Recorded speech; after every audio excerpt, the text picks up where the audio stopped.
This time, Unknown Not the Mind Probe, episode number 72. Do you think who saw us? Get it?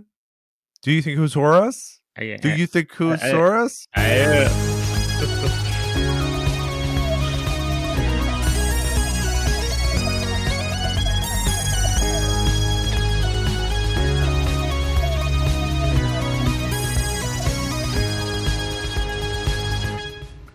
Welcome to No, Not the Mind Probe. Oh, That was my welcome to Jurassic Park, but okay. right. Yes. Welcome Very good. to No, Not the Mind Probe. Actually, I think Very good. is it the right number of syllables? No, not the Mind Probe. Jurassic Park. No. Okay. No. But then how did it still work? Because you're an incredible voiceover artist. Voice artist extraordinaire. Which is a good thing because this is an audio podcast. That's right. You can watch it on video. Hi, those watching on YouTube. Hello. Nice to see you. But it's mostly a podcast where we watch and rank every single Doctor Who story ever. My name is John Grant, and those of you watching on YouTube are probably saying to yourselves, hey, his spine looks amazing. Thank you for noticing. I did just have some surgery to separate my vertebra, so I'm back to full strength and still. Did they just take the two vertebrae and like, okay, you and you, other sides of the room, I want you to just separate. Stop it. Okay? Stop grinding against each other. Oh, that makes it sound like they were hooking up. Ooh, yeah. I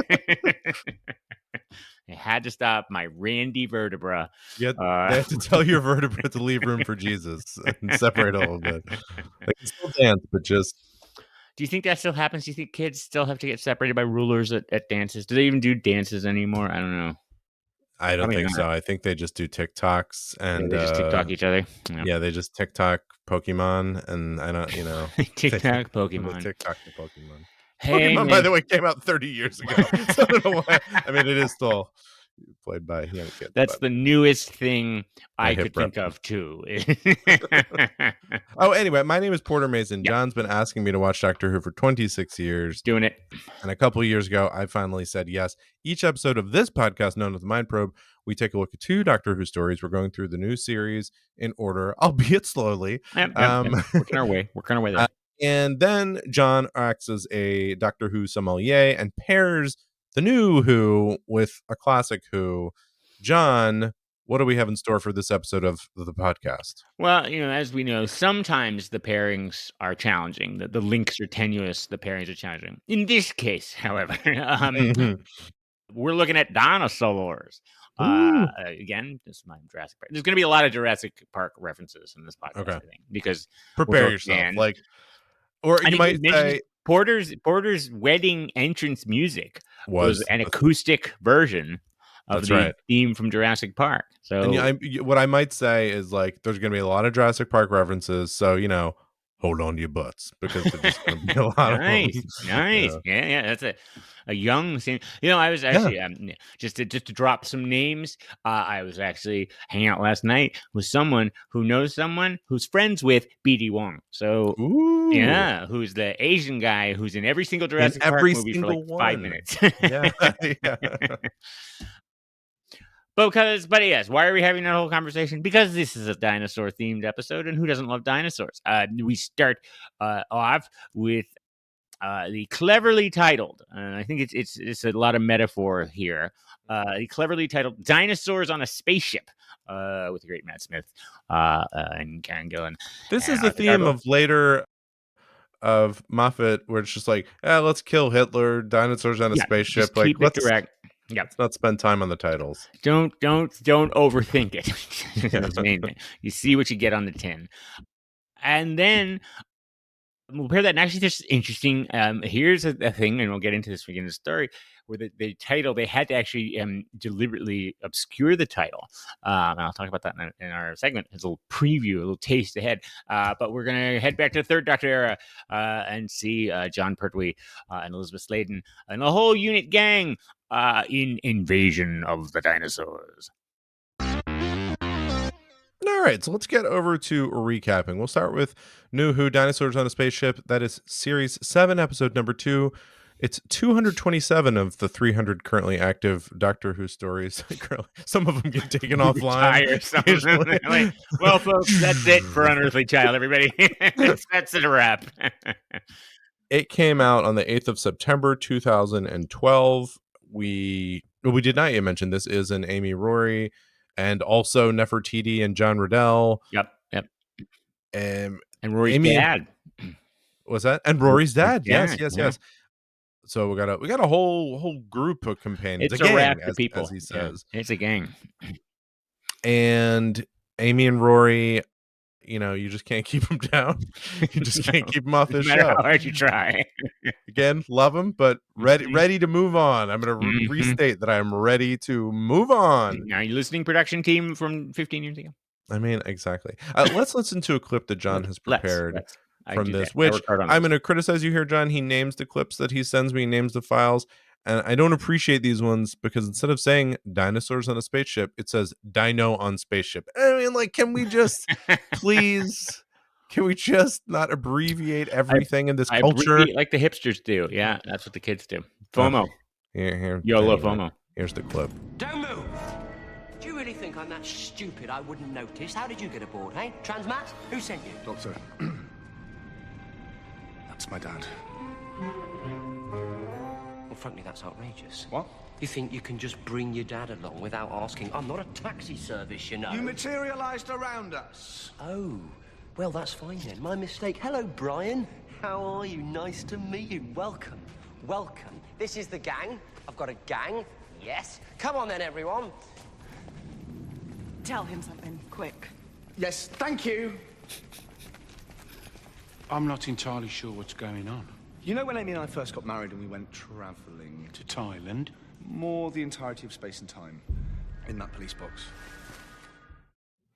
Yeah, that's a quick. I'll catch you up. I mean, quick that's all you need to know. The series. Yeah, this is a great jumping on point for people if you need to understand what the show's about. Yeah, I just like that now. Every Amy and Rory episode is we have quit the Doctor, but they're continually Reginald Vell Johnson in every movie he's ever been in. Like, they're pulling me back into this. It's like, well, maybe they're not pulling so hard. I mean, in this case, they literally are kidnapped. But yeah. Well, he shows he needed help to deal with the spaceship, which is full of dinosaurs. Yeah. So okay. So sorry, I just stole your entire recap from me. I'm sorry. That's basically it. Well, a couple of interesting details. So at the beginning, I just want to mention he gets a call from the Indian Space Agency. And it mentions here in Wikipedia that this is 2367. So about 300 years from now. Yeah. So get moving, India. Yeah. Chop. So anyway, they are apparently in charge of Earth now. So congratulations, India, first of all. Well done. I mean, it makes sense. There are a lot of people in India, and they're raring to go. They're very soon going to be the largest country in the world. That snuck up on me. China's whole one-child thing finally paid off. They're no longer there. I mean, I don't know what it's happening like in the next couple of years. They're going to. Yeah, there'll be some kind of event or something, I'd imagine. I'm sure there'll be something on PBS or a little ribbon cutting. Like, hey! On the McNeil Lehrer NewsHour, they'll cover. No, both of those men are dead. Oh, no. Oh, man. I really got to get back on top of this. The McNeil, Jim Lehrer will be talking about it with his Pokemon cards. Because this podcast is timely. Again, that's why if we would just switch to a Benson review podcast, we'd be in so much better shape. All the references would fit. Okay, so what they called the Doctor because, as John, spoiler alert, mentioned, there's a spaceship of dinosaurs hurtling toward the Earth. Mm-hmm. And then the Doctor, in a sequence I felt like I should understand more, but didn't, he gathers Queen Nefertiti, who he's with, of Egypt fame, and then this game hunter guy who they treat as though I'm supposed to know, and I don't know him. I mean, this is not a recurring character. It's definitely somebody none of us had heard of. Do you know what I mean? When they got back, they're like, "You ready for one more try?" And he's like, "I don't got time, Doctor." And then he's like, "But what about this?" All right, and then they bring him. It's like, what? Well, I think it's the implication that the Doctor's making friends and doing a lot of stuff when we're not around, right? And so he hangs out. I don't know why he would hang out with a womanizing big game hunter. That just seems like a thing that the Doctor wouldn't do. But hey, we're gonna. Now, he is very reminiscent of the British game hunter that they used in Jurassic Park to tame the clever girl guy to tame the beast. So that was interesting. Anyway, as we mentioned, he takes Amy, Rory, and he just materializes the TARDIS around them in their house and then goes away. And Rory's dad happens to be there at the same time, who's an actor I know from the Harry Potter series as Arthur Weasley, but I don't know the man's name. Maybe you'll tell me. I had it written down somewhere. But he also is Mark Williams, and he's also Father Brown, and there's a Father Brown series and stuff. Yes, he's around in British TV. Yeah, he's great. So we go to the spaceship, and what we find is that the spaceship is indeed full of dinosaurs, and it seems to be related to the Silurians at first, which I do not appreciate. They really are they're the most, other than the Daleks, I feel like biggest running theme. I guess maybe the Cybermen. The Silurians come up a lot because they're from Earth. And yeah, I mean, they don't. And on the original season, I mean, we've now hit all of the major stories. I can't remember if this is like how but with them in it. So I think also it's just the order we've been watching. Really? It. But yes, I mean, certainly they're mentioned a lot just because, it's one of those things that everybody at least can vaguely remember is like, oh, at some point Earth was run by reptiles. Right. So we gotta, if we ever mention stuff that, we can call on them. So I think it may be that among the different sort of contexts that the different alien races are placed, it's the one that sort of maybe is the strongest, where it's like, oh, we're able to come back to this continually because it kind of made sense and was interesting. Well, and they're interesting because you can do more with them, right? I mean, they're not always bent on exterminating everything or something like that. So they could be monsters and bad guys, or they could be, hey, they're interesting scientists and they did this thing like build a spaceship with dinosaurs on it. Yeah. Now, that all said, they're not really in this episode. No. But they think that the Silurians, who are this race of reptile beings who ruled the Earth for millions of years, they know that it is, the spaceship is them bringing dinosaurs to a new planet. Wait, no, they're bringing them back to Earth. Yeah, well, no, I think they built an ark. So remember the dinosaurs. The Southern story is that they were going to the moon was going to hit the Earth. They went into hibernation, and then the moon didn't hit the Earth. They never woke up. But presumably, I think the implication is, well, in addition to some of them burying themselves on the ground and going into hibernation, some of the other ones built a giant spaceship and were like, get out of here. And they took some dinosaurs and flora fauna with them. But it's like a Noah's Ark, but in space. They very quickly find there's no Silurians here. And what's happened is someone's hijacked the ship essentially they poached the ship. They're taking the rare animals, and I guess they're gonna sell them or whatever. Sell them on the market. They're gonna get space bucks. They're gonna sell them and get space dollars for them because they need to buy more space mining equipment. That's right. And they need to redirect power. I mean, it is not free to redirect power. No, it costs money. You can't just send it around without paying the piper. Well, anyway, this game hunter, not game hunter, because I don't want to mix him up with our friend, the game hunter, but the black market, the poacher, Solomon. He, has some robots that killed everybody. Yeah. And now these robots are out to kill our heroes and friends. Did you recognize the robots' voices? Yes, from Flight of the Conchords, right? No, Mitchell and Webb. It's David Mitchell. Yes. Sorry. I got it. Yes, that's right. Yeah. Comedy robots. They're fun. Always good in sci-fi. Always. What did they call them? Your whiny robots. Whinging robots, or whatever they called them at one point. Okay, and then at a certain point they win. I don't know. The Doctor wins. I don't know. I wasn't crazy about this episode, so it's fine. A good thing you weren't storyboarding it for them. And then they win. Any question? All right, let's try a couple of scenes and see how it goes. In the meantime, there's a thing where first of all, Rory's dad gets to see him kind of assert himself and kind of know him more. And Nefertiti has the hots for the Doctor, but by the end, kind of her and the game hunter get hooked up. So he goes back to ancient Egypt and becomes like king of Egypt, I guess, or boy toy of Egypt. I can't remember. I thought he ended up there. And this is the one where by sheer chance, the solution in part involves the fact that that Rory and his father, that the piloting the spaceship requires two people with matching DNA or with similar Yes, DNA, yes. and whew, good thing we happen to have that in this particular Well, that's what I situation. mean. Like, there was nothing particularly interesting about how. I mean, or to me, it was like, oh yeah, I guess we got to get out of this somehow, and then there we Right. are. I don't Yeah. know. It didn't like. Were you So shocked though? yeah, Were you shocked by what happened to Solomon, the bad guy? I mean, the no, doctor. You weren't stunned. not It was really. slightly controversial at the time because it was like the doctor basically killed him. Like, he was mad at him, and then he lets him just go Oh, off with his little ship, and then the Indian missile diverts and kills him. And I think the doctor pretty much engineered that. People were shocked. There were editorials in the Wall Street Journal. that was behind a paywall, so I didn't see that. But no, I mean, I don't know. They've been hit. They're trying to. I mean, that's why I also just want him to move on, because like he is in this limbo. I feel like right now where he's a little bit unmoored from having Amy and Rory around, or like he like they show him at the beginning of the episode, like I'm gonna see Nefertiti, and then I'm gonna go here, and then I'm gonna, like, he's a little all over the place. So I don't know. Maybe I didn't jump out to me because it was sort of like, well, I guess that's a little out of character, but he's kind of all over the place right now himself. So I Yeah, don't I know. mean, it is picked up in the next story, like in the Western story that's to come, that they sort of mention this a little bit. But yeah, it is a little. It is. I mean, well, I mean, first of all, it's great that Amy and Rory have completely forgotten all of the marital strife that was that had divorced them Oh a yeah, mere episode earlier, and everything's just totally back to normal at this point. Like, they have no a fallout wild from that. they have a wild love. They Yeah. they No fallout from that. No mention of remember the fact that she couldn't have a baby was basically the reason she right, wasn't that it? Or any more babies?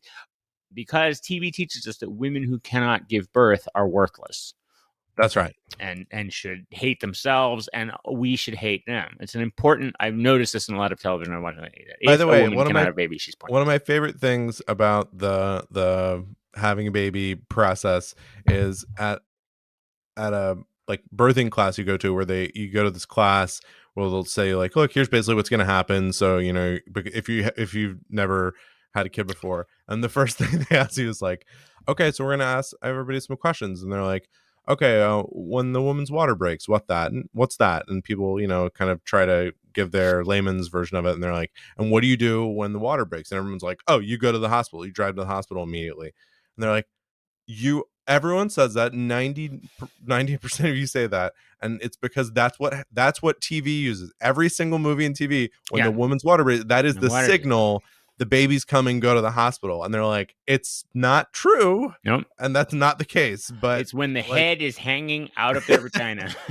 no, but it's just really funny because it was like you realize how pervasive the idea was, because it is such a water break, go to the hospital. It's the same thing as when someone, I forget what the exact thing is, but when someone like throws up or something, in the next cut to they have cancer, and you can even cut to their funeral. Like you could just like they throw up once and like make a quizzical look in the mirror, and then like they're dead, like they're gone. Yeah. Now I assume you, when Mrs. Brobe had your children, that you took the time after her water broke to engage in a comical series of pratfalls where you panicked and collected suitcases. Did you drive off without her in the car and then have to come back and that sort of hilarity? I hope you.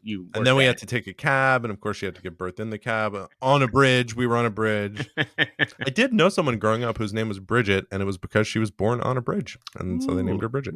Are you sure it wasn't? She was born while her mother was playing bridge. You should confirm. No, her mother was playing Gidget in a revival of Gidget, but they were on a bridge, so they kind of split the difference.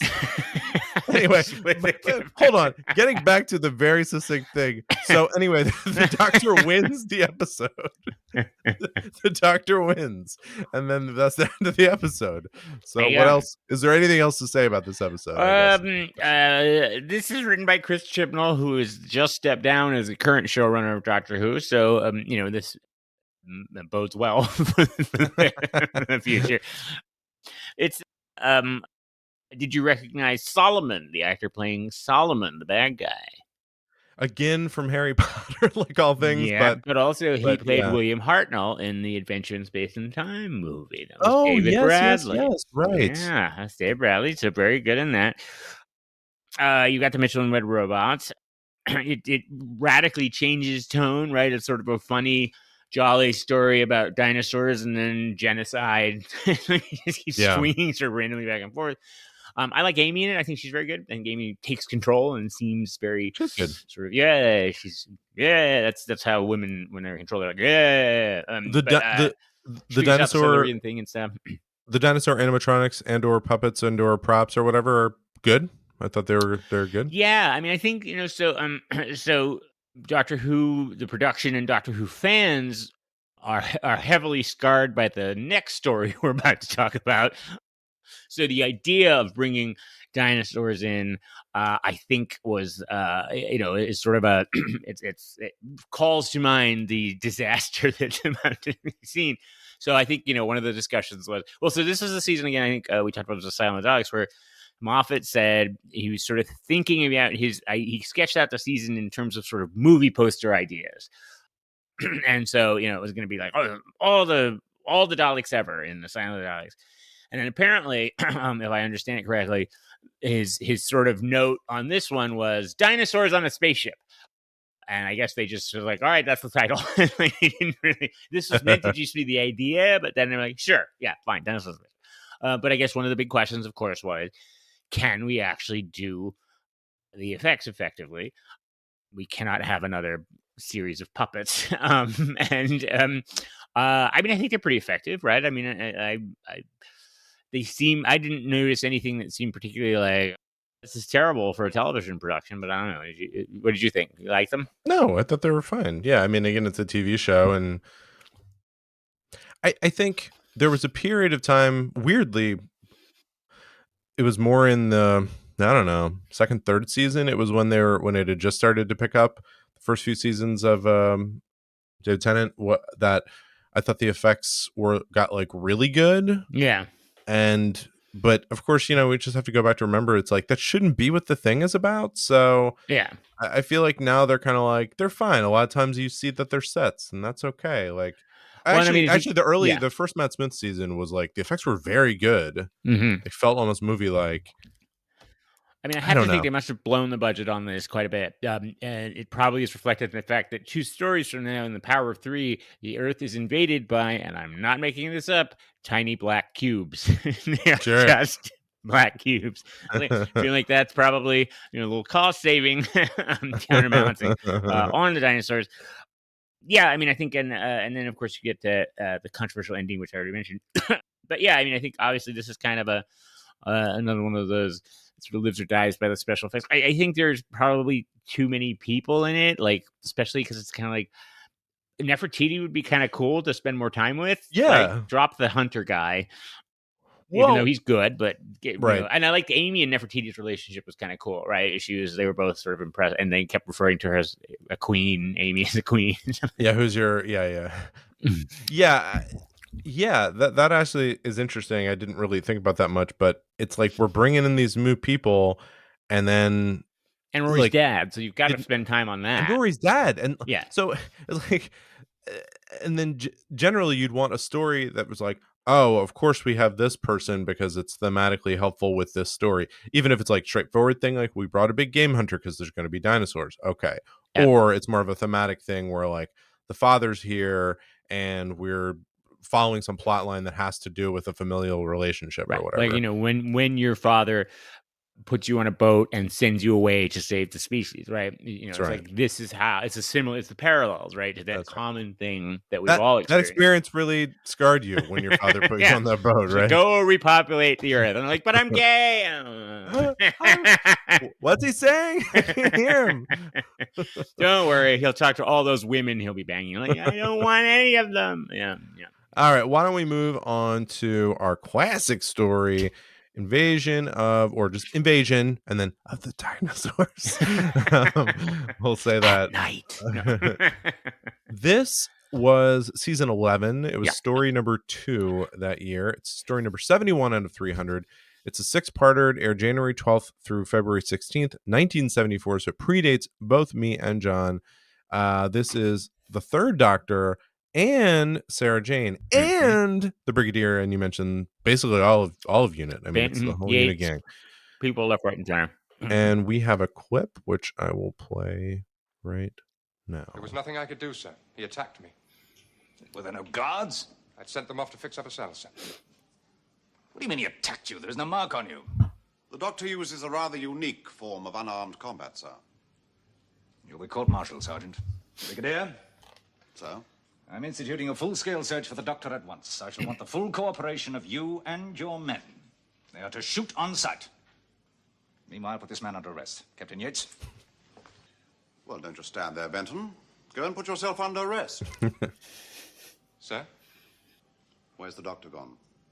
To that underground place, I think, sir. Then we've got to find him before General Finch does. Get the men ready. Right, sir. Yeah, All right. I picked that as one of my favorite Benton moments where he lets the Doctor overpower him, and then and the Brigadier knows right away, and is like, "Oh, you mutinous little scamp! Let's go mutiny against." I love that scene.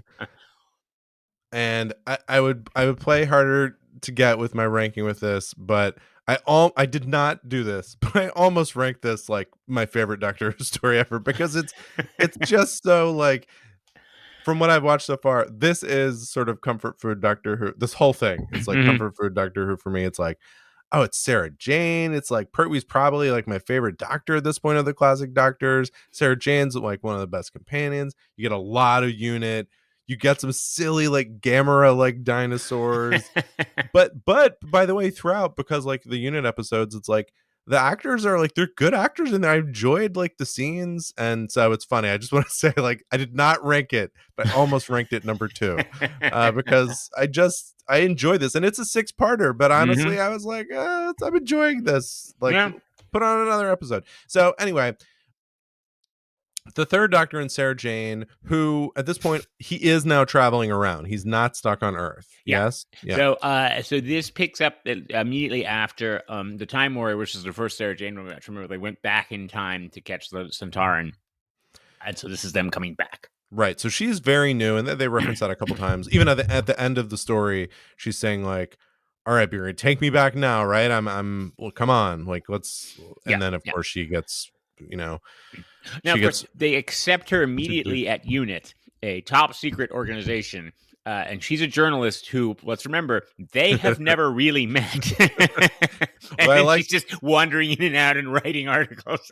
Well, I like that there's that other general or whoever that comes in and he's like, "Who's this?" And of course the Doctor's like, "Oh, that's my assistant." But the unit people are like, "She's cool." Just like, you're right. They just met her. But like, she's fine. Just leave her be. Like, she's getting she's over the title billing. Like, just leave her alone. Because who can deny Sarah Jane? She's just delightful. She's perfect. How could you meet? Yeah. Okay, so they arrive in London and they discover that dinosaurs are inexplicably appearing all over the city, is how this is written, which I like. And they're very cute. They're these little puppets, like I said. It's very much like Gamera or like old Godzilla era, like 70s.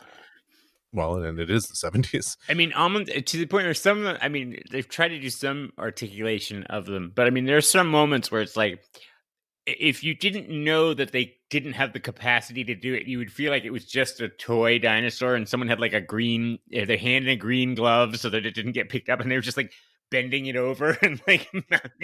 It feels just above this, but close to, like, if you as a kid had done this and filmed it, you'd be like, "John, did you do this? This is really good." Yeah. Like, no, I didn't. The entire British Broadcasting Corporation resources were behind this episode. British tax dollars. All right. So the Doctor immediately says, "This is a time error. That's what's going on here." Because there's buildings in London, but then there's dinosaurs. Something's up with time. Mm-hmm.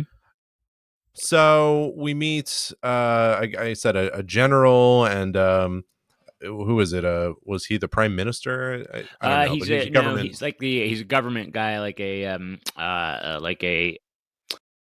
home secretary, or maybe even like minister for the environment. Remember, the Doctor kind of likes him because he's like, "Oh, you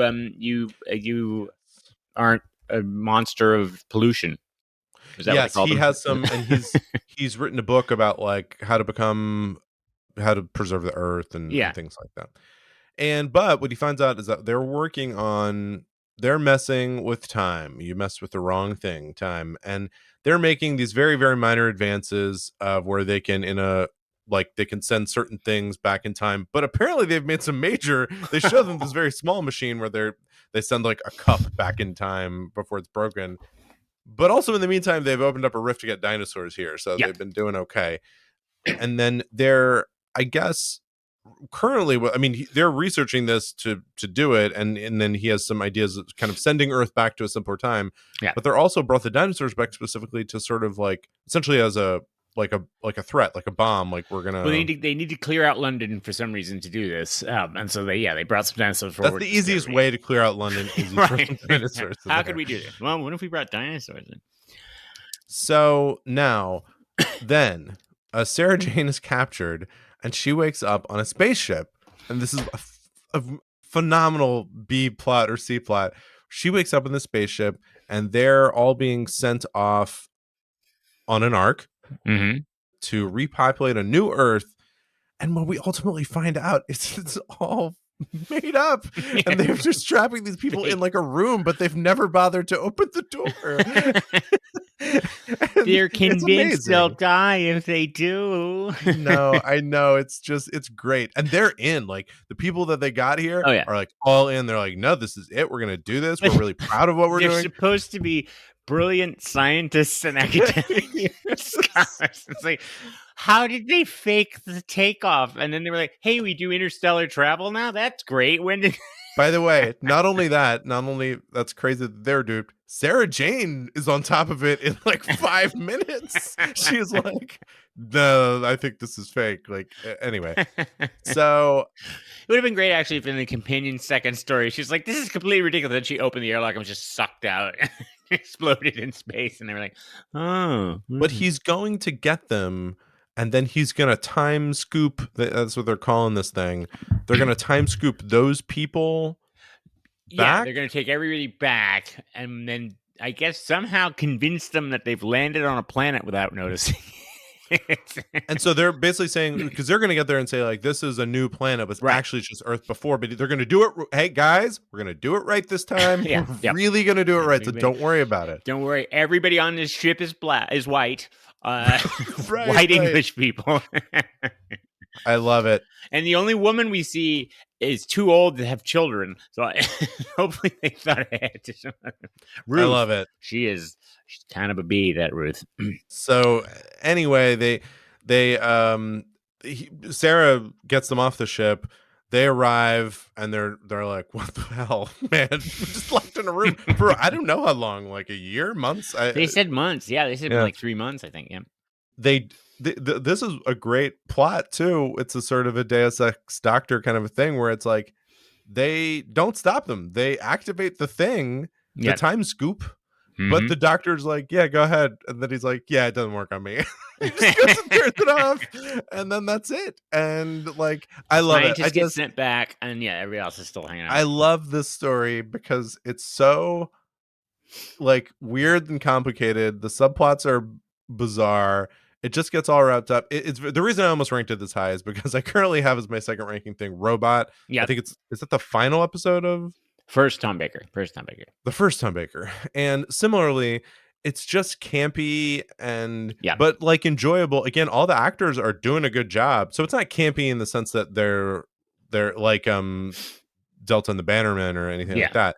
But it's just like it's a silly story that's just fun and even the plot itself is like, oh, that's so silly and fun. They're just trapped in the spaceship. And it's just, and by the way, we move on from the dinosaurs very quickly. We don't see much of them after the first 2 episodes, I think. Which is good because the cliffhanger to not less than 3 episodes is a Tyrannosaurus Rex appearing and going, oh, and then they're like, no, and then it just disappears at the end of the scene. You also have the shocking, and I mean, we're watching it out of order, so you have not invested as much, but the betrayal of by Mike Yates. I mean, that was like like a major character, like at the time. He was why does he do that? What? So as we will see, it is blamed. So let's explain what does he do? He sells out. Yeah, he's selling them out to the. He convinced that yes, the Earth is going to hell, which is ridiculous. I don't know where he gets that idea. It's environmentally being destroyed, whatever. And he sells out to the sort of the people trying the Operation Golden Age is what they're calling it. it's implied that he is suffering the effects of during the last episode he appeared in, The Green Death, which we'll get to at some point. He was hypnotized and taken over by a genocidal computer, like you do. And so that he's sort of, this is still the after effects of that. We will see Mike Gates again. He gets redeemed. But yeah, so this is supposed to be sort of it's nice actually. He gets a little character arc, which, you know, is a secondary character. Is unusual. Sure. I love this one, how every single other person in the story is involved in the conspiracy. Like poor Sarah Jane, every time she trusts someone, she's like, okay, we gotta go down. And then she's like, oh, come on. It's funny. She's kind of screwed over there. I do. This is a strong second story for her. She's great, right? I do like I've got a couple of Dr. Star Wars in there. So Martin Jarvis, who played the governor in Vengeance on Varus, is one of the scientists, the blonde guy. And then Peter Miles, who played Davros's friend Nider in Genesis of the Daleks. And there was also the director of the scientific research place in Doctor Who and the Silurians, who went kind of crazy. He's around. Were you excited by, swept away by the magic of the Who-mobile, the Doctor's car? No, I read this in the Wikipedia. I don't even recall this. What is it? It's a little hovercraft looking thing. It's like the silver thing that he drives. I remember this sort of a pointless chase at one point. It's like, what was his other one called? Betsy's the yellow roadster. But this is, so John Pertwee had this car built. It's a real car on 3 wheels, and it looks like a little space. But it is never referred to in the show, but it is referred to elsewhere as the Who-mobile. It can fly in a wonderfully realized CSO sequence that we'll see later, in a green screen sequence. Wait, I'm sorry. He refers to it as the Who-mobile? Yes, he had it built specially and he drove it around himself. But he calls it the Who-mobile. Yeah, but not not in the show. In real life. John Pertwee. I was wondering if on the show they reference it. Yeah, no, they don't refer to it as the Who-mobile on the show. You get the So the first episode is a little interesting tidbit here I alluded to. So they didn't want to, if you remember, the first episode goes and they come back to London, it's deserted. They're trying to figure out what's going on.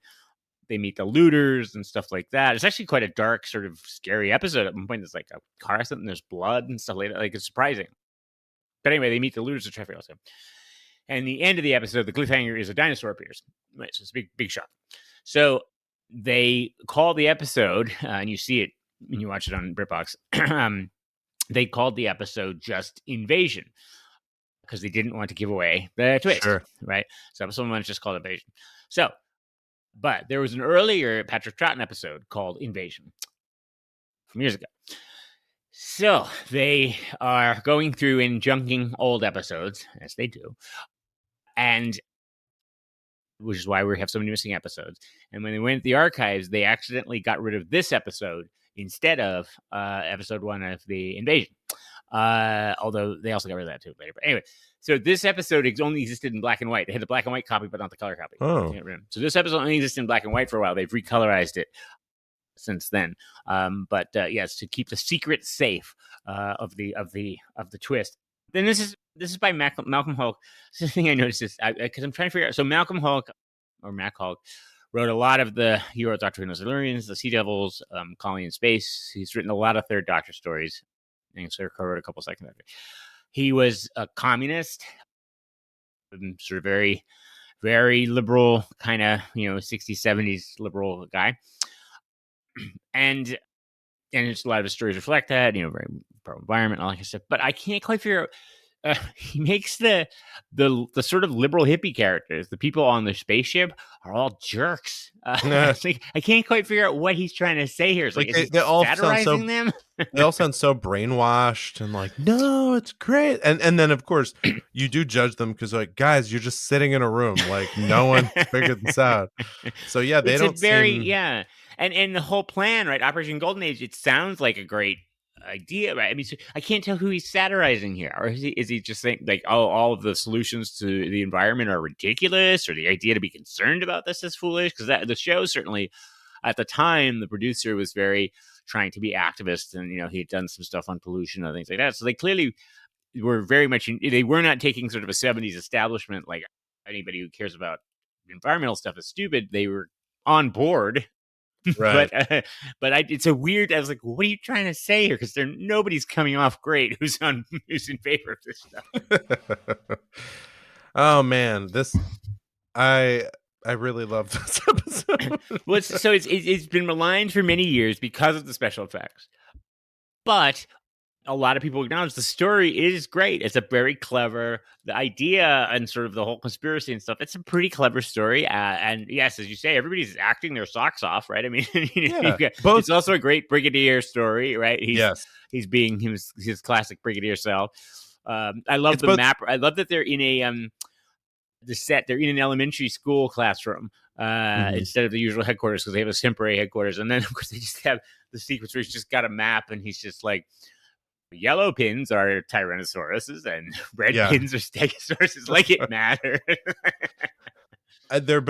They're acting their socks off in like they're good little dramatic scenes. The villain is good. Like I love his, it's not quite chewing the scenery, but it's just like a really enjoyable like stereotype of, of well played of the villain. But then there are also fun moments from the characters that like the one we played in the clip and the one that preceded that where Benton asked the doctor to.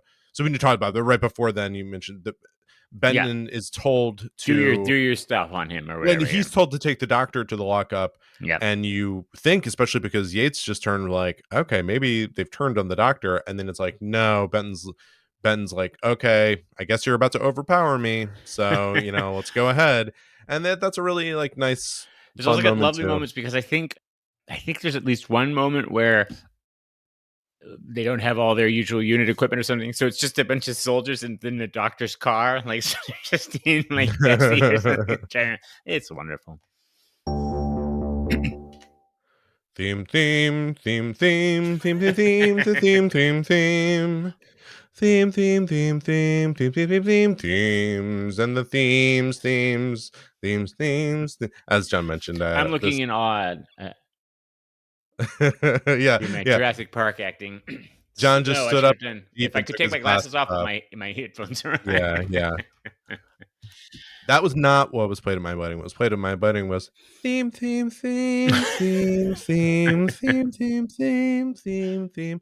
That was one of the first soundtrack CDs that I bought because and I'm sure it's not. I mean, it's John Williams. It is so insanely catchy. Every little musical theme from that soundtrack, and I used to like listening to it when I would be doing writing or something, like studying something where I couldn't be distracted by it, and it made me think I should do that again. I should listen to that one. That was what they played. So I went to see the National Symphony because that's the kind of circles I move in, people. Sure. John Williams' 90th birthday, and he was there. I sat next to him and spent the whole time complaining about Star Wars sequels. But they played that your wedding march, and they called it Porter's Wedding March. Good. Okay, good. But now, did they do the Johnny Marnell version? Yes. They brought Johnny out on stage, and great. John Williams was like, who the hell is this? So, folks, Johnny Marnell is our friend. We've mentioned him several times in connection with music, and he played Check out his music. An acoustic guitar version of this, and then he hummed it. He did a little like, la, la, la. Yeah, it was a very... But anyway, National Symphony does it.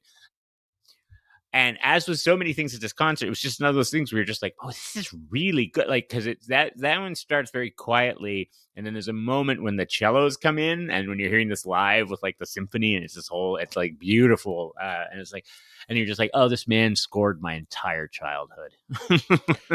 like everything I listened to growing up. We are adherents to the repeating themes, and we're going to talk about some concepts that thread throughout these episodes and throughout our life.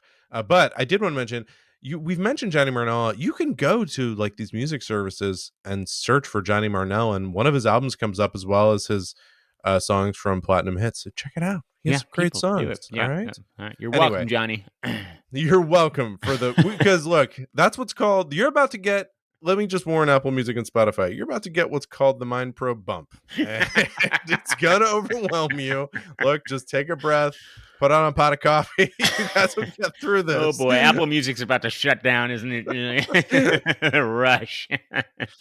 Okay. Well, what are the themes you wanted to discuss? Just dinosaurs? Should we bring back the dinosaurs? I think it's finally time to settle this. No, I mean, we've talked about this before, but maybe it's slightly from a different perspective. And what's interesting is that I sort of thought you might do this. Fail miserably. No, you went in the direction I was going, which is you ended up liking the. It sounds like anyway. We haven't done the rankings. I don't want to blow it yet. I don't know. Who knows what I might do? Sounded like you ended up liking Invasion of the Dinosaurs better than Dinosaurs on a Spaceship. So clearly, the special effects don't hold a huge amount of weight. But are you forgiving 70s if they made? Let's imagine that Dinosaurs on the Spaceship had been made using the effects today, but with the puppet dinosaurs that we saw in Invasion of the Dinosaurs. Would you be forgiving of that, or would you be like, oh no? I mean, can you not? Once Jurassic Park came out, can you then go back to ridiculous puppet dinosaurs, or no matter how good the story is, it's not gonna work? I don't think you can know. I'm trying to think. So, okay. In modern shows, so we talked about like the campiness of it, and it's like so bad it's good kind of aspect of it. And again, not that everything is bad about this, but some of the elements where you're like, oh, I forgive this. And in fact, it's even delightful that this aspect of it isn't done very well.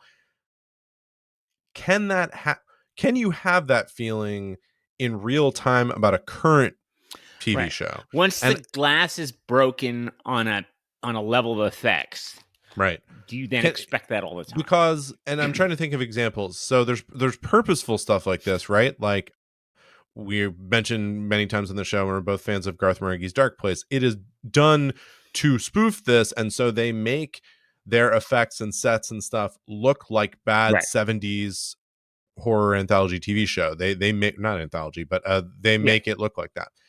So that would not work. And they do it. And the funny thing about that is that doesn't always work, because sometimes you're trying to do it bad and it comes off just bad. Yeah, cheesy. Yeah. That's a good example, I think, of like they do it very well. It just comes off as note perfect of bad effects. And for them, for that, they're also doing bad script writing and bad, like everything's bad about it. But in real time, I don't know. I mean, I think there's examples that I haven't watched some of these, but I know there's a cult movie hit recently called The Room that was just a very bad movie. It wasn't done purposely bad. It was bad.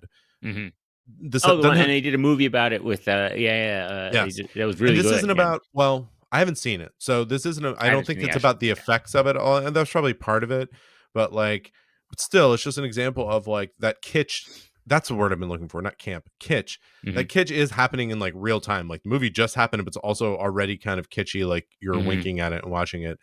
And then I almost want to say that intentional kitsch. Again, the one that comes to mind that happened quickly, and this is actually camp. Maybe camp and kitsch are very related. Is I was gonna say Rocky Horror. Like it came out, and it's the tone of the whole thing sort of sells you on like, yeah, it's just supposed to be kind of like this. Don't worry about it. We're all just putting on a show, and know, go put on that hat, and it's all fun. So I don't know. I think it really depends on the tone of the show. And like I said, the tone of the unit and the sector is like, it is kind of light. It's supposed to be a TV show. It's supposed to be fun. And yeah. So it's a little attitude tone. Yeah. I mean, it's like, it does feel like we all sort of, well, I don't see, again, it's hard to, because I'm a geek and watch things a little bit. I pay more attention to it. Like, it's like, I was going to say, it's like we understand the limitations that the producers had in making the show. And if it's like, but that suggests that like I'm looking at a budget as I'm watching it, and I'm like, no, they could have done more. I'm sorry, you had 22 million, you could have done more with this. But it's like, so what? Yeah, it's like, but like, do dinosaurs now have to be Jurassic Park? Like again, it's like if they had, what do I find acceptable or not acceptable, and why? And then you look at like something like, the Doctor Who effects are cheesy, but like, or in 1970s, but think about like the War of the Worlds or George Pal movies, or what's the guy that does all the stop motion? Harryhausen. Yeah, Harryhausen. Like those were pretty impressive. And but obviously are TV also can't kind of reach silly the. if you look at them now. Yeah, I mean, right. Yeah. they're cool, but they're not like realistic looking. They're pretty cool. Like it's amazing Yeah. what they did, but Was it? And so is it like? Do I need? And trying. And that's my thing. I'm trying to figure out like. What does it require? So Invasion of the Dinosaurs also kind of works because they're acting really well and they're trying to tell a clever story with dinosaurs integrated. I mean, maybe that's it. Maybe dinosaurs are not really the point of it. Like they weren't advertising like sit down, you're gonna be blown away by these dinosaurs, right? So it's like, whereas in Jurassic Park, if Jurassic Park had crappy dinosaurs, people wouldn't have been like, well, the story was good though. I actually do think that thinking about that, I think the tone is a huge part of it because if the Doctor Who story, even if it had still maybe had some of the clever elements of the plot that we described, but if it had been really self-serious and not had the little unit moments and stuff like that, then I think the special effects would stand out more Yeah, because it's that's like, true. look, this is deathly important. It's very serious. And like, man, little dinosaur. And it'd be like, well, Can you imagine if they just had the little puppet dinosaur and then they had like 5 minutes of like Jurassic Park like reaction my to like them God. like This will get out of control and we'll all die. Like, just yeah. people So stopping and getting out of their cars and just like looking at them and amazing. Like that's interesting, right? If you think about Jurassic Park, it's like, are they amazed at the dinosaurs, or are they supposed to be our proxies being amazed at the dinosaur effects? I think it works for both. I mean, that's why that movie to me still works pretty well. Even, I mean, gosh, that's at least 25 years old, right? It's got to be closer to 30, right? It's in the Closer to 90s. 30. Yeah. Okay. So, and the effects are obviously, if you watch it now, we've gotten a lot better with effects, but just want to go ahead and plug this little known director, Steven Spielberg, does Watch a him, pretty folks. great job of it somehow manages to be pretty timeless because like while effects have gotten better, he uses them so sparingly and specifically in the movie. Sparingly sounds wrong because there's dinosaurs throughout the movie, but it really works like and doesn't stick out as like, oh, oh, that's a weird CGI thing that suddenly happened. That's this thing just jumped off like Jar Jar Binks does in Right. the Phantom Menace. It stands out as like, oh, I see you were trying to do this thing that's never been done before, but it just sticks out like a sore thumb. Well, Whereas it's that like, just sort of yeah, I gets mean, he threaded must into have, I mean, Spielberg, let's talk. Welcome to the Spielberg podcast, folks. it. You gotta look into this guy. If you have not, he's really good. But he must have learned. I mean, famously, Jaws, the special effect was terrible, so Right. he shot around it and so much. And yeah, think about it, it's like, what's the moment that most people remember the most from Jurassic Park? It's the water glass with it shaking as the dinosaur comes, right? Or very smartly, the objects in the mirror appear closer, Right, and are the closer eye, than they right, appear. yeah. Well, yeah, the head comes down. That's all actually practical. When they actually see him running in the mirror, they do show him full size running, but that moment when he's running, it's actually a very small dinosaur because you're seeing him in the mirror. Yeah. And like they do a lot of stuff. And the ones that stand out as like that the effects are not as good are very short and happen pretty quickly. Like they pull out at the beginning when they first see the dinosaurs, they pull out and see a field of dinosaurs where some are running, some are drinking from the water hole and stuff like that, watering hole. That it doesn't look that great actually, Yeah.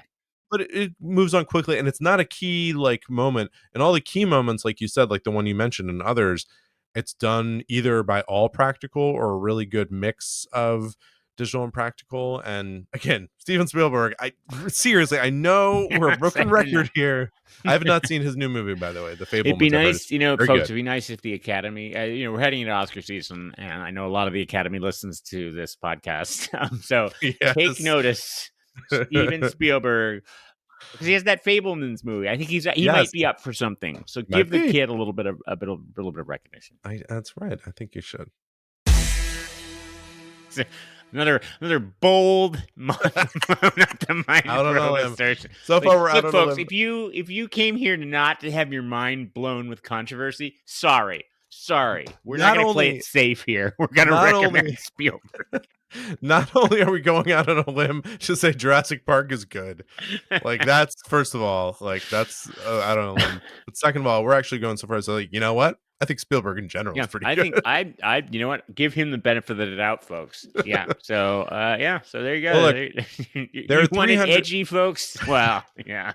And speaking of that, so let's get in the rankings. So there are Yeah, 300 it's gonna be official edgy. Doctor Who television stories. We've ranked 142 of them. We're going to get started with these. So, okay. So I really, really, really almost just like gut went and put this at number 2. And it's sort of silly that Robot's number 2, but that's where I put I it. love There's it. no I going love back. that Robot's number 2. I That makes me almost very put this as number 2. happy. I have backed off of that. Okay. Just because I don't know. I wanted to back off of it a little bit. But it's going to go very high among my classic ones. And what I decided to do is I decided to move it down among any of the older or newer ones that when I looked at it was like, but that's just a really all around great episode and the plot's good, whatever. So I tried to move it down below those, but I wanted to put it above of any of the ones that were just sort of getting by on charm of like, oh, this is just a good Matt Smith episode, so it's high on the list. I wanted to make sure it was like, this is more fun than those. Like, I would watch this again. This is fun. Like, that's not the only thing we rank on, but like the rewatchability very high for me. Yep. So so I guess I'm ranking that one first. So I put Invasion of the Dinosaurs at 36. I put it just below The Hand of Fear and The Macro Terror, which are two other oldies that I really liked. And I put it below The Hand of Fear because I really like that one too. And I think it is a little more interesting. I don't know. I liked the plot of it and the tone of it a little bit more. Clever story. Dinosaurs on a Spaceship, I was saying to John just before the podcast, I didn't really like that much. Honestly, it could be lower on this list for me, but it kind of just gets by on like, well, but I like Matt Smith and Amy and Rory, and it moves along. It runs at a good clip. And as I say, and when I was looking at some of the other episodes, I was honestly like, well, I liked it more than that. So it wasn't my favorite. I'm kind of still feeling like in a rut with these Matt Smith episodes with this season so far. But I put it just above The Beast Below. I ranked it at 46, so just a few, like 10 spots below The Invasion of the Dinosaurs, but notably below. So I put the classic above it on this one. I put it just below Night Terrors, and just above Beast Below. So yeah, so 36 and 40. No, wait, 36 and 46. Yeah, okay, yeah, I did rank. Yeah, not bad. So you're in a dinosaur section. A little dinosaur. Yes, exactly. Yeah. I think I'm pretty close to with you here on this. Dinosaurs on a Spaceship, I've got it down at number 77. Maybe it's a bit low. I mean, it's a fun story. It's just kind of like it's a non-entity, right? It's a fun story. Which maybe that's a knock against it, because it's just like if you're going to spend an enormous amount of money on special effects to tell a dinosaur story, then almost it'd be like, take this awesome story that they had for Invasion of the Dinosaurs and splash some really cool special effects on that. That'd be pretty cool, right? I also think that would be cool. And I also think it was maybe clever by half to get rid of the Silurian aspect. As we discussed, they're kind of a cool thing, and this whole idea that there's the Silurian arc out in space and then returning to Earth, like that's pretty interesting. Like, like, hey guys, this is really cool Silurian arc out in space. It's full of Silurians going to save. Oh, really? Yeah, they're all dead. But there's some robots. What about Nefertiti? Will that be a thing? Nah, I mean, not really. Like, just don't worry about that. It's like, she's basically just a woman in a hat at this point. She's like Randy too. She's ready to go. Well, still Randy, big game hunter. It was a deeply sexist storyline. Number 77 for Dinosaurs and Spaceship. And like you, Invasion of the Dinosaurs, it's hard not to love. It's squarely in my Doctor Who comfort food section. I've got it at number 45, just below The Ambassadors of Death, which is a very similar storyline of corrupt military officials and the Brigadier trying to sort of play the balance, and the Doctor meeting with civil servants and all that kind of stuff. So yeah, I mean, it's a fun episode with a fun fun plot, right? And especially if you put yourself in the shoes of like my 12-year-old self, certainly I was not bothered by the dinosaurs. Like, I wasn't like, because I had a deep voice that sounded like a smoked glass. Like, I need another pack of Luckies. I watched more Tom Baker. All right, so let me put on the old supercomputer here. Yeah, the we'll old see who was right. We'll see who was right. So You ranked Invasion of the Dinosaurs 45. I ranked it 36. Supercomputer tells me it's ranked 34. So I was right. Ooh, In fact, ranked it higher than either of us. Because just like collectively, we put it higher. Dinosaurs on a Spaceship, you ranked it 77. I ranked it 46. Supercomputer ranks it 62. So you were more right on that one. And it's actually tied with, I always like when they're tied to see, does this track? It's tied with Deadly Assassin and War Games. Does that feel okay to you? Dinosaurs on a Spaceship is tied with Deadly Assassin and War Games. I mean, actually, Deadly Assassin is higher on my list, but you really tanked that one. No, I didn't like it. I don't like it. I don't want it. All right, well, listen, you can see all of our rankings on mindprobe.show. You can. Are you? Ask yourself that. Are you doing it? You can. Because you know what you should be doing now, folks, is, and I've seen these now on the kids are doing these on the internet, which is this cool thing. I hear Spielberg might be on it. Don't quote me on it. Because we're now on YouTube, you can watch us, and then you can do what's called a reaction video, where you you record yourself watching us. That's right. And then we could see your like shocked reaction when you're like, Porter ranked it number blah blah blah. Try to pay more closer attention, but and then you'd be like, and then it'll be cool. So yeah, first Mind Probe reaction video is going to get a mention on the show. So yeah, watch us rank us, record your reaction videos. And then just record other people's reactions to your reaction videos until we get into this Russian doll situation, which I think will be fun. Yeah. Well, listen, on mindprobe.show, you can see the rankings. You can see them. That's one thing. Do that. You can go and subscribe to the show. I need to fix the links on the site. I don't think these links are working right. But whoa. You know, figure it out. Wow. Yeah, that's why our traffic is down. I don't know. Look, here's the thing. If you want to be a fan of this show, you have to persevere. You have to go through some we stuff. Don't make it easy for you. We're not here to accommodate you folks. Yeah. We did start posting the videos on YouTube, so if you like, check those out. That's a YouTube Mind Probe Show is and not by design, but just by the design of YouTube, but not by our design. That gives you an opportunity to engage in a conversation. You can comment on those videos, and you can talk about things you liked, things you didn't like. And if you do that, then Porter and I might be forced to log into YouTube. I'm in YouTube all the time. I use YouTube. Do you comment YouTube on things? Do you no, comment? I don't comment on things. Yeah, no. But I'm logged in because I have a YouTube premium account. Again, you run in your circles, but I think I have my own bit of champagne class. And black tie and YouTube videos all left, right, and center. Wow. Yeah. Yes, that's right. When I hit play, a little butler comes out and goes, "Your video, sir," and then just plays the video. It's the same, but you're a content creator, though, which is apparently that's the thing we aspire to now. Yes, that's right. Well, we need more. Look, heaven knows we need more content. All I do is sit around all day and think there are not enough TV shows to watch. Yeah, right. Your kids need content.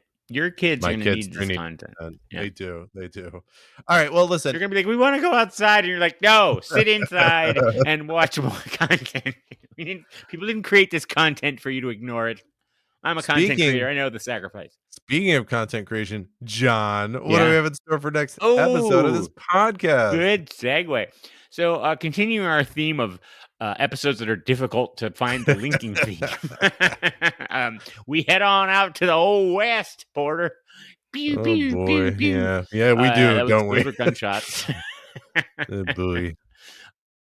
Yes. The Doctor, Amy, and Rory head off to the west to a town called Mercy.